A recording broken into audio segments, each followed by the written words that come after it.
Hey everyone, welcome back to the YouTube channel of Radhika classes. तो भाई Radhika classes के YouTube channel पे आपका बहुत बहुत स्वागत है। तो भाई क्या 2025 का फिजिक्स का बोर्ड एग्जाम भी उतना ही डिफिकल्ट होने वाला है जितना 2024 में डिफिकल्ट आया था? क्योंकि आज तक ये बोला जा रहा है 2024 का जो एग्जाम था वो काफी डिफिकल्ट था। काफी सारे टीचर्स ने ऐसा बोला भाई ये अब तक का सबसे डिफिकल्ट फिजिक्स का एग्जाम था, और काफी सारे डिफिकल्ट टीचर्स ये भी बोल रहे थे भाई ये अब तक का सबसे टफेस्ट एग्जाम जो हमने अपने टीचिंग करियर के अंदर देखा है। बट मैं आपको मेरा ओपिनियन क्या ये पेपर जेन्युइनली डिफिकल्ट था? मैं आपको विद प्रूफ दिखाने वाला हूं। क्या ये आने वाला पेपर भी उतना ही डिफिकल्ट होगा या उससे कुछ इजी होगा? क्या सीबीएसई के ने जो ये एजुकेशन पॉलिसी में चेंज किया है, कॉम्पिटेंसी बेस्ड के क्वेश्चंस को इंक्रीज करा है, क्या कॉम्पिटेंसी बेस्ड के क्वेश्चन के परसेंटेज इंक्रीज होने से क्या पेपर डिफिकल्ट होगा? इस बात के ऊपर पूरी डिस्कशन होने वाली है, और आपको किस तरीके से अपनी प्रिपरेशन करनी है ताकि अगर पेपर डिफिकल्ट आ भी जाए तो उसको किस तरीके से हमने हैंडल करना है और अपने मार्क्स को इंक्रीज करना है, ये सारा कुछ इस वीडियो के अंदर डिस्कस करने वाले हैं। इस वीडियो को जितना हो सकता हो अपने फ्रेंड्स के साथ शेयर कर देना, और अगर आपको लगे वीडियो हेल्पफुल है, आपका इस वीडियो से थोड़ा सा कॉन्फिडेंस बूस्ट हुआ है, तो आप लोग इस वीडियो को लाइक कर सकते हो और जितना हो सकता हो अपने फ्रेंड्स को शेयर कर सकते हो। तो भाई 2024 के पेपर की बात करता हूं। 2024 के पेपर की बात करूं तो वो कह सकते हो थोड़ा सा डिफिकल्ट पेपर था। डिफिकल्ट इन दी सेंस क्या आता है यार, अब ऐसा कोई कंसेप्ट नहीं था जो हमने आपको ना पढ़ाया हो या आपने अपनी एनसीईआरटी के अंदर ना पढ़ा हो। सारा टोटली जो आपका पेपर था वो एनसीईआरटी बेस्ड था या एनसीईआरटी कंसेप्ट बेस्ड था। क्वेश्चन आपके प्रीवियस ईयर क्वेश्चन से काफी सारे ऐसे क्वेश्चन थे। मैं आपके साथ विद प्रूफ 2024 का पेपर यहां पे लेके आया हूं जो आपके साथ डिस्कस करूंगा क्या जेन्युइनली वो पेपर डिफिकल्ट था या नहीं था। ठीक है, अब उसके बाद बात करता हूं यार क्या 2025 का पेपर भी उतना डिफिकल्ट होगा? तो भाई मैं आपको फिर बता दूं, लेवल फिजिक्स के पेपर का वही रहने वाला है जो 2023, 2024 और 2025 में भी उसी लेवल का पेपर रहने वाला है। ऐसा नहीं होगा कि पेपर का लेवल कम किया जाएगा, और ऐसा तो बिल्कुल नहीं है। अभी फिजिक्स का पेपर पहला है तो 21 फरवरी को पहला एग्जाम है, तो पहले एग्जाम की वजह से फिजिक्स का पेपर डिफिकल्ट होगा। फिजिक्स अपना जो काइंड ऑफ ये एटीट्यूड या ये कह सकते हो भी फिजिक्स का जो लेवल है वो हमेशा मेंटेन रहेगा। फिजिक्स जिस लेवल की आज तक आती थी उसी लेवल की आपके पेपर में आने वाली है। अब क्या 2024 में पेपर डिफिकल्ट था? अगर मैं सच्चाई बताऊं, that is not a difficult one. Physics का पेपर आज से लगभग 7 साल से पढ़ा रहा हूं, और 7 साल के अंदर हर बारी फिजिक्स का पेपर उसी लेवल का होता है जो कि 2024 में था। अब मैं आपको जेन्युइनली प्रूफ देता हूं यार। देखो कुछ क्वेश्चन ये 2024 से मैंने सेलेक्ट कर रखे हैं, कुछ एमसीक्यू सेलेक्ट कर रखे हैं, कुछ 2 मार्क क्वेश्चन सेलेक्ट कर रखे हैं, और कुछ 3 मार्क्स 5 मार्क क्वेश्चन भी मैंने सेलेक्ट कर रखे हैं। अब ये 1 मार्क के पहले 2 एमसीक्यू है, बहुत सिंपल सा क्वेश्चन है, कैपेसिटेंस पे क्या फर्क पड़ता है अगर मीडियम डाल देते हैं। उसके बाद ड्रिफ्ट वेलोसिटी का डायरेक्टली रिलेट कर रखा है पोटेंशियल डिफरेंस रिलेशन।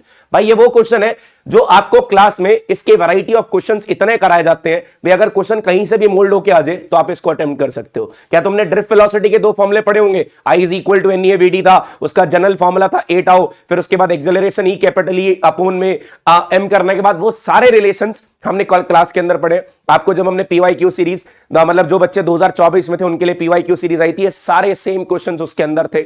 और 2025 की सीरीज के अंदर भी जो हमारी क्वेश्चन सीरीज चल रही है उन क्वेश्चन सीरीज के अंदर भी जेन्युइनली ऐसे क्वेश्चंस डिस्कस किए जाएंगे, और इवन 2024 के सारे क्वेश्चन आपको कराए जा रहे हैं।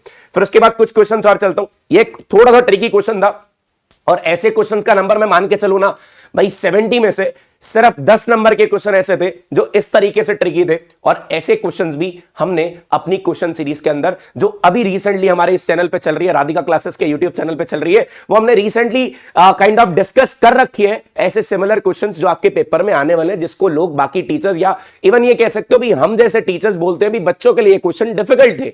अगर मैं अपने प्रोस्पेक्टिव से देखूंगा तो मेरे लिए तो पेपर आसान है। मैं बच्चों के पॉइंट ऑफ व्यू से देखूं, पहले 2 क्वेश्चन आसान थे, उसके बाद ये क्वेश्चन थोड़ा सा ट्रिकी था जिसके अंदर लगभग 50% बच्चे ठीक हुए और 50% बच्चे गलत हुए। अब मैं फिर बोल रहा हूं ऐसे क्वेश्चंस का जो नंबर रहेगा वो बहुत कम रहेगा। मतलब ये कह सकते हो भी आपने 70 में से 60 का मार्क्स के जो क्वेश्चंस है वो जेन्युइनली आपने इस क्वेश्चन सीरीज में पढ़े होंगे, या आपने कहीं ना कहीं एनसीईआरटी में या फिर पीवाईक्यूज में पढ़े होंगे। लेकिन वो जो 10 नंबर के क्वेश्चन है वो कुछ न्यू फॉर्म में बन के आएंगे, कंसेप्ट वही रहेगा, क्वेश्चन के अंदर चेंजेस किए जाएंगे। जैसे ये क्वेश्चन कभी पीवाईक्यूज में ऐसा क्वेश्चन नहीं था, मतलब काइंड ऑफ ये कह सकते हो इससे रिलेटेड क्वेश्चन था, बिल्कुल सेम क्वेश्चन नहीं था। तो ये थोड़ा सा चेंज हुआ, बच्चों को लगा थोड़ा सा ट्रिकी है तो उन्होंने बोल दिया पेपर मुश्किल है। लेकिन ऐसे क्वेश्चंस की वेटेज बहुत कम थी। ठीक है, मतलब मैं आपको फिर बोल रहा हूं, ये देखो डायरेक्ट क्वेश्चन है, ये एक जो हमारा वाईडीएससी से क्वेश्चन आ रहा है, डायरेक्ट डेरिवेशन है, वाईडीएससी से डायरेक्ट थ्योरेटिकल बेस्ड क्वेश्चन है। फिर उसके बाद ये मास डिफेक्ट और बाइंडिंग एनर्जी का डायरेक्ट न्यूमेरिकल हमारे पास न्यूक्लियस से आया हुआ है। फिर उसके बाद ये किरचॉफ लॉ का क्वेश्चन है, डायरेक्टली क्वेश्चन हमने बहुत सारे ऐसे किए हुए हैं, और ये एक सेमीकंडक्टर से डायरेक्ट क्वेश्चन है। मैं अब यहाँ पे आपको लगभग 15-20 नंबर दिखा रहा हूं यार। आप 5 नंबर को तो जो 5 मार्क क्वेश्चन है ना, उसको तो मैं ये कह सकता हूं भाई जो हमारे 5 मार्क क्वेश्चन है वो तो आपके अटेम्प्ट होने ही होने, उसको आप मतलब वो सारे लगभग पीवाईक्यू से होंगे, उसमें से कुछ ज्यादा चेंजेस नहीं होते हैं, मतलब वो 15 नंबर तो आपके पक्के होने वाले, उसके अंदर तो कोई दिक्कत आने नहीं वाली है, वो सारे टोटली आपके क्वेश्चन सीरीज से होने वाली है। जहां आप थोड़ा बहुत फंसने वाले हो ना, मैं आपको जेन्युइनली बताऊं, सच बताऊं, एक केस स्टडी के अंदर, दूसरा असर्शन रीजन के अंदर, और तीसरा एक दो एमसीक्यू के अंदर। अब केस स्टडी एक, इस बार रे ऑप्टिक्स की थोड़ी सी ट्रिकी केस स्टडी थी, उसके करंट इलेक्ट्रिसिटी की बिल्कुल आसान सी केस स्टडी आई थी, उसके बाद एक दो असर्शन रीजन के अंदर आप फंसोगे, दूसरा एक दो एमसीक्यूज के अंदर फंसोगे। ये 2 मार्क्स 3 मार्क्स और 5 मार्क्स आपको तंग नहीं करने वाले हैं, ये 2 मार्क्स 5 मार्क्स और 3 मार्क्स तो टोटली पीवाईक्यूज होने वाले हैं, जहां आप दिक्कत देने वाले हो, क्योंकि पहले एमसीक्यूज नहीं आया करते थे, अब एमसीक्यूज आ गए हैं, पहले असर्शन रीजन नहीं आते थे, अब असर्शन रीजन आ गए हैं, पहले केस स्टडी नहीं आती थी, अब केस स्टडी आ गई है लास्ट 2-3 साल से, इसलिए बोला जा रहा है फिजिक्स का पेपर लास्ट 2-3 साल से थोड़ा सा डिफिकल्ट आ रहा है।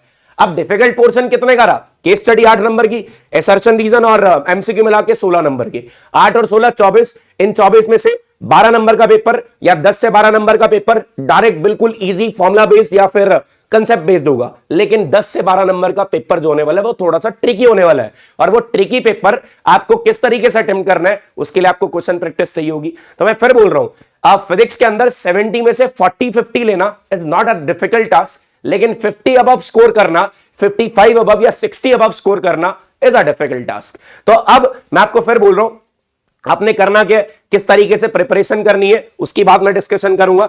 आप लोगों ने सबसे पहले क्या करना है, अपनी प्रिपरेशन जिनकी भी हो चुकी है, जिनकी भी पेंडिंग है, उसके बाद आप लोगों ने यार ये सैंपल पेपर खरीदना है। ये ओसवाल गुरुकुल का सैंपल पेपर है, ये सैंपल पेपर बहुत जबरदस्त है, इसके अंदर सारे इस तरीके के क्वेश्चन दिए गए हैं। अब यार सैंपल पेपर लगाना क्यों जरूरी है? अब हमारी प्रिपरेशन तो है, लेकिन प्रिपरेशन के बाद हमने उसको काइंड ऑफ चेक नहीं करा भी हमारी प्रिपरेशन किस लेवल की थी, किस लेवल की नहीं थी, और प्रिपरेशन को चेक करने के लिए हमें सैंपल पेपर्स लगाने पड़ेंगे। और वो सैंपल पेपर्स लगाने के लिए, सैंपल पेपर्स के लिए ओसवाल गुरुकुल का ये ऐसा सैंपल पेपर है जिसके अंदर 10 सैंपल पेपर दिए हुए हैं। मुझे लगता है 10 सैंपल पेपर लगाने के बाद आपको और कोई प्रैक्टिस की जरूरत नहीं पड़ती है। अगर आपने पहले अपना कंसेप्ट रिवाइज करा, उसके बाद क्वेश्चन प्रैक्टिस करे, उसके बाद सैंपल पेपर लगा, that's it, this is enough. और इसका लिंक मैं आपको डिस्क्रिप्शन बॉक्स में प्रोवाइड कर रहा हूं, इसको फटाफट से खरीद लो, क्योंकि अब ज्यादा टाइम बचा नहीं है, लगभग 50 दिन हमारे पास बचे, और इन 50 दिन के अंदर हमें एक बार 2 बार मल्टीपल रिवीजन्स करके क्वेश्चन प्रैक्टिस करनी है।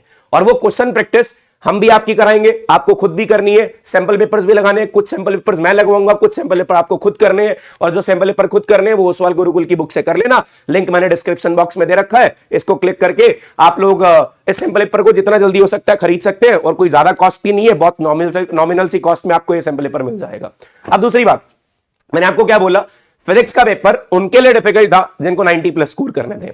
फिजिक्स का पेपर उनके लिए डिफिकल्ट था जिनको बहुत बढ़िया मार्क्स चाहिए, 70 में से 50+ या 55+ मार्क्स चाहिए, लेकिन जिनको 40-45 स्कोर करना है, ये पेपर डिफिकल्ट नहीं था।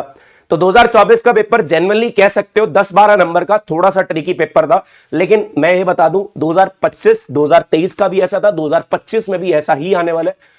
उसके लिए आपको प्रैक्टिस चाहिए होगी, कुछ लोग चाहेंगे अपने आप प्रैक्टिस कर सकते हैं, हमारी क्वेश्चन सीरीज में इनफ क्वेश्चंस है ताकि आप लोग 90 अबव या मतलब ये कह सकते हो 95 अबव स्कोर कर सको। लेकिन फिर भी उसके लिए यार हमने एक अभी बच्चों से डिस्कशन करके जो बच्चों की डिमांड पे एक छोटा सा बैच आपके लिए लेके आया, दैट इज हृदय बैच 2025। आपको पता है हमारे जितने भी बैच आए आज तक इसी नाम से आए, हृदय बैच के नाम से। जब हमने 2021 में यूट्यूब शुरू किया था, 2021-22 में 21 में जो हमारा यूट्यूब पे फ्री बैच आया था उसका नाम भी ये रहता। अब ये हृदय बैच 2025 ईयर लॉन्ग बैच नहीं है, this is for a kind of कह सकता हूं मैं जिनको 80+ मार्क्स लेने आउट ऑफ 100, मतलब या फिर 70 में से 50 अबव लेने हैं। तो उसके लिए क्या होगा यार, हम आपके लिए लगभग 20 से 22 दिन का एक कोर्स लेके आ रहे हैं, जिसके अंदर आपको पूरे चैप्टर्स के फॉर्मुला शीट, फॉर्मुलाज लिख के देंगे, मतलब आपको फॉर्मुलाज बताएंगे ये फॉर्मुलाज कैसे आपने यूज करने हैं। उसके बाद मल्टीपल क्वेश्चंस करेंगे। हमारा इस बैच के अंदर मेन फोकस क्वेश्चंस पर रहने वाला है, चाहे वो एनसीईआरटी क्वेश्चन हो, चाहे पीवाईक्यूज हो, चाहे असर्शन रीजन हो, चाहे एमसीक्यूज हो, चाहे केस स्टडी हो। और ये बैच की जो हमने कॉस्ट रखी है ये 499 है। इसका हम जो लॉन्च कर रहे हैं वो अपने राधिका क्लासेस की ऐप पे कर रहे हैं, और ये राधिका क्लासेस की ऐप का लिंक आपको टेलीग्राम पे मिल जाएगा। टेलीग्राम का लिंक मैं आपको डिस्क्रिप्शन बॉक्स में दे रहा हूं, और डिस्क्रिप्शन बॉक्स से आप लोग टेलीग्राम ज्वाइन करके राधिका क्लासेस को ऐप को डाउनलोड करके ये कोर्स आप लोग खरीद सकते हो। लेकिन मैं फिर बोल दूं, इसके अंदर अभी हमने सिर्फ इस कोर्स को बनाया है, और इसके अंदर धीरे धीरे अपडेट करके मैं आपको जनवरी के फर्स्ट वीक में इसको पूरा अपडेट करके बता दूंगा इस दिन ये क्लास होने वाली है, ये कोर्स कब शुरू होने वाला है और कब खत्म होने वाला है, क्या क्या इसके अंदर पढ़ने वाले वो मैंने आपको ऑलरेडी बता दिया। तो ये आपके लिए उन बच्चों के लिए हेल्पफुल है जिन्होंने 70 में से 50+ प्लस स्कोर करना हो। मैं फिर बोल रहा हूं, जिनको ये चाहिए भी 30, 35, 40 मार्क्स आ जाए तो उनके लिए नहीं है, क्योंकि मैं सिर्फ इसके अंदर क्वेश्चंस कराने वाला हूं, कोई डेरिवेशंस नहीं कराई जाएंगी। डेरिवेशंस यूट्यूब पे आएंगी और सारे कंसेप्ट भी आपको यूट्यूब पे रिवाइज कराए जाएंगे। इसके अंदर आपको फॉर्मुला शीट दी जाएगी, साथ में क्वेश्चंस कराए जाएंगे, क्योंकि क्वेश्चंस कराने के लिए मुझे वो डेडिकेटेड बच्चे चाहिए जो बिल्कुल सीरियस हो गए, मेरी बातों को सुने और मेरी बातों को सुनने के बाद बढ़िया तरीके से उन क्वेश्चंस को इंप्लीमेंट करें। मैं आपको खुद क्वेश्चंस दूंगा, ये निकाल के दो, उसके बाद आंसर्स निकलेंगे, फिर उसके बाद हम अगले क्वेश्चंस पे चलेंगे। तो आपको चीजें याद यहां पे अच्छे से कराई जाएंगी, मेरे आपसे इंटरेक्शन होगा तो बढ़िया तरीके से क्वेश्चंस हो पाएंगे। तो भाई ये बैच हम बहुत जल्दी काइंड ऑफ शुरू कर देंगे, मतलब होगा तो जनवरी एंड में या फरवरी के फर्स्ट ऑफ फरवरी से, या तो जनवरी के लास्ट वीक से या फरवरी के फर्स्ट ऑफ फरवरी से ये बैच को हम शुरू कर देंगे। और 20 से 22 दिन का बैच रहेगा, 21 तारीख का आपका पेपर है। मैं अभी ये बैच इसलिए नहीं शुरू करना चाहता, रीजन क्या है, क्योंकि यार अगर क्वेश्चंस आप करा दिए फिर आपको दोबारा रिवीजन की जरूरत पड़ेगी। हमारी फाइनल रिवीजन बैच है, ये हमारा फाइनल रिवीजन बैच है। अभी आप लोग अपने यूट्यूब से क्वेश्चन सीरीज से प्रिपेयर कर सकते हो, वन शॉट देख सकते हो, जो चैप्टर आपके रह गए हो आपको जनवरी एंड तक कंप्लीट करके मेरे साथ इस बैच के अंदर एनरोल होकर बढ़िया तरीके से अपनी प्रिपरेशन करनी है। तो भाई अब रही पेपर डिफिकल्ट की बात, पेपर डिफिकल्ट नहीं होगा, उसको आसान बनाने के लिए हमें थोड़ी सी मेहनत करनी होगी, मेरे साथ साथ आप लोगों को भी मेहनत करनी होगी। तो बस इस वीडियो को जितना हो सकता हो शेयर कर देना, सभी मिलके जितने भी बच्चे 12th का पेपर दे रहे हैं बस उन तक ये वीडियो को पहुंचा देना, ताकि सभी के लिए ये जो काइंड ऑफ ये कह सकते हो जिनको ये लग रहा हो भी पेपर डिफिकल्ट आने वाला है, उनको ये लग जाए डिफिकल्ट उनके लिए जो नहीं पढ़ रहे हैं, जो पढ़ रहे हैं उनके लिए तो ये पेपर आसान होने वाला है। Physics is not that much difficult अगर आपके कंसेप्ट अच्छे हैं, कंसेप्ट अच्छे बनाओ पेपर अच्छा होगा। Thank you so much, now will meet you in the next session.